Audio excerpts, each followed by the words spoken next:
6 నెలలు గడిచిన తర్వాత మళ్ళీ అప్పారావు డాక్టర్కి ఫోన్ చేశాడు.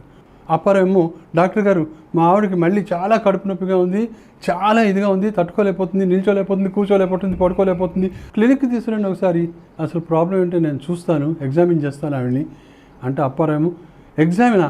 అసలు అక్కర్లేదు డాక్టర్ గారు, ఎగ్జామిన్ చేయాల్సిన అవసరం లేదు, మీరు ఆవిడకి అపెండిసైటిస్ ఆపరేషన్ చేసేయండి అని అన్నాడు. డాక్టర్కి చిరాకు వచ్చింది. డాక్టర్ని నేనా మీరా? ఆవిడకి అపెండిసైటిస్ కాదు, మీరు తీసుకురండి అంటే, డాక్టర్ గారు నేను మీరు చెప్పిన మాట విన్ను, అన్ని లక్షణాలన్నీ ఇదివరకట్లాగే ఉన్నాయి, డెఫినెట్గా అది అపెండిసైటిస్, మీరు ఆవిడకి అపెండిక్స్ తీసేసేయండి అంటే అప్పుడు డాక్టర్ అన్నాడు, అపెండిక్స్ అనేది మనిషికి ఒకటే ఉంటుంది, ఒకసారి తీసేసాం మీ ఆవిడకి, ఇంకా మళ్ళీ రాదు, మీరు పొరపాటు పడుతున్నారు, ఒక్కటే ఉంటుంది అంటే అప్పుడు అప్పారావు అన్నాడు, డాక్టర్ గారు అపెండిక్స్ మనిషికి ఒకటే ఉండొచ్చు, కానీ ఒక మనిషికి 2 భార్యలు ఉండే అవకాశం అయితే ఉంది కదా అని అన్నాడు. ఇంకో గమ్మత్ ఏంటంటే, కొందరు వంటలు చేస్తారు ఇంట్లో, రకరకాల వంటలు అవి చేసి ఫోటోలు తీస్తారు, వాటిని ఫోటోలు తీసేసి గ్రూప్లో పెడతారనమాట.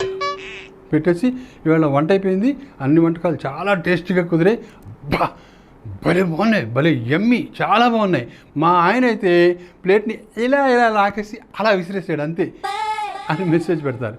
దాంతో గ్రూప్లో ఒక్కొక్కళ్ళు వావ్ అని ఒకళ్ళు, యమ్మీ అని ఒకళ్ళు, అబ్బా ఎంత టేస్టీ అని ఇంకొకళ్ళు, ఒకళ్ళైతే నాకు చాలా నోరు ఊరిపోతుంది అబ్బా అని ఇంకొకళ్ళు ఇలా పెడుతుంటారు. కానీ వాళ్ళు మాత్రం దొంగముడ్డ, పనికి వాళ్ళది, పిసినిగొడిది, ఇంట్లో బాగా అన్ని రకాల వంటలు చేసుకుని మిగుతుంది, కానీ ఏడాడైనా ఒక్కళ్ళైనా ఇంటికి పిలిచి కడుపు నిండా భోజనం పెట్టిందా, అబ్బే అదే చేసుకుని మిగుతూ ఉంటుంది అని వీళ్ళు తిడతారనమాట ఆమెని. అత్తారింటికి అల్లుడు వెళ్ళగానే బోల్డన్ని మర్యాదలు, అసలు ఇంటికి వెళ్ళగానే బావమరిది గబగబా పరిగెత్తుకొచ్చి చేతిలోని సూట్ కేసు అందుకుంటాడు. ఇంకా అందమైన 16 ఏళ్ల మరదలు నవ్వుతూ వచ్చి పలకరిస్తుంది, బావగారు బాగున్నారా అంటూ. తర్వాత ఆ పెళ్ళాం ఏమో కాళ్ళు కడుక్కోవడానికి నీళ్లు తెచ్చిస్తుంది. తర్వాత అత్తగారు బాగున్నావా బాబు అంటూ సిగ్గుపడుతూ పలకరిస్తుంది.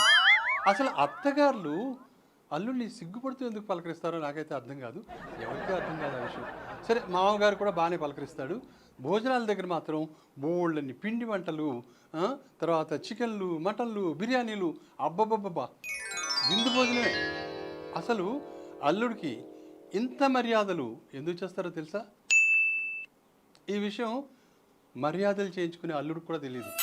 ఎందుకు ఇన్ని మర్యాదలు చేస్తారంటే, వాళ్ళ గయ్యాళి కూతుర్ని భరిస్తున్నందుకు.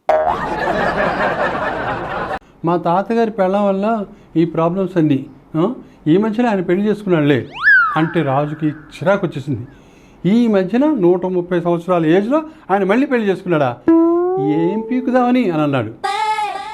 అంటే మా తాతగారు తను ఇష్టపడి పెళ్లి చేసుకోలేదు బాబు, వాళ్ళు చాలా బలవంతంగా పెళ్లి చేశారు. మీ తాతగారికి బలవంతంగా పెళ్లి చేశారా? ఎవరది అంటే, అదే ఆ అమ్మాయి తల్లిదండ్రులు. ఎందుకని అంటే, మరి ఊరుకుంటారా వాళ్ళు, మా తాతగారి వల్ల అమ్మాయి ప్రెగ్నెంట్ అయింది అని చెప్పాడు. అదండి సంగతి. 130 ఏళ్ల తాతగారేమో ఒక అమ్మాయిని ప్రెగ్నెంట్ చేశాడు. ఈ కాలం కుర్రాళ్ళు ఉన్నారు, వేస్ట్.